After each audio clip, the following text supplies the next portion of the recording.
All right, we're here with Tyler Lindsey. He's our local control guru.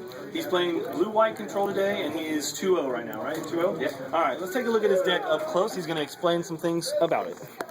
All right. Alright, start with the lands. 24 lands. I was running 26. This deck has a lot of card draw, so I decided to scale it down a couple. Really the only thing that's different with the lands that most people aren't doing is the 4 Ghost Quarters. Okay. Why do you like 4 Ghost Quarters? Basically, it's a means of attacking Underworld Connections, which is a card a lot of people side in the control matchups to try to gain an edge on me.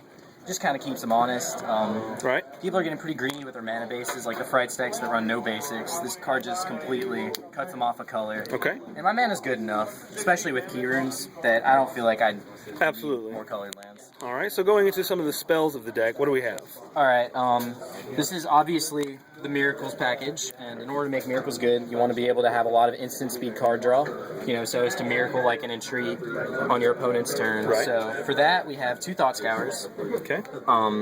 They also are good with Tanya, because they allow you to win the game when she ultimates. Sure. You can Azorius Charm your opponent's dude to the top of their library, and then Thought Scour it away. 4 Think Twice, pretty standard in control. Allows you to hit your land drops pretty consistently, and it's just a house. Azorius Charm is also a cantrip if it has to be. One of the reasons why I like that card. Actually, moving on to Azorius Charm, we have our early game interaction. Right. Azorius Charm obviously is a way to interact on turn 2, and it's not dead in the late game because it can always cycle. Absolutely. The original list that I built this off of the internet was originally running Dissipate, and I chose to run Syncopate in the main board instead, despite Dissipate being a better counterspell, simply because it's a means of me, countering Geralf's Messenger on the draw. Right. I just wanted ways to interact with the opponent on turn 2, and not just get blown up by the super aggressive start. Okay. And it looks like we've got 4 Jace. Why do you like him so much? Why 4 Jace? Well, he's just the best card advantage engine in the format.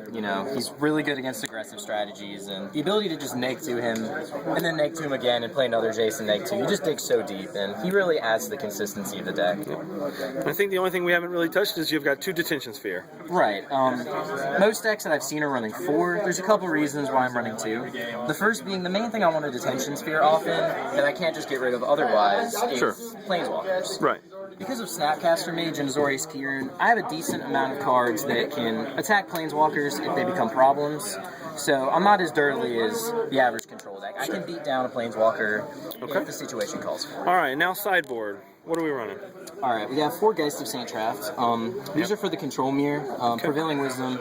These cards are amazing in the Control Mirror because if they force them to have a sweep or waste a Geist of their own, Control Mirror comes down to this guy. All right. We have 5 counter spells. Sure. Pretty straightforward. Decks you want more counter magic against, not running Caverns. 4 Supreme Verdicts. They generally go in against the blue-based mid-range type of decks that have a lot of counter magic and less resilient threats that, normal rats would be bad against. Sure. And the second 2 Detention Spheres are for decks like Red-Black, where I feel like they're not going to bring in any artifact or enchantment hate, and I'm safe to just have them as a kill spell. All right, that's Tyler Lindsey with his blue-white control deck at Fanatix, Star City Games Invitational Qualifier. Good luck the rest of the day, bud. Thanks.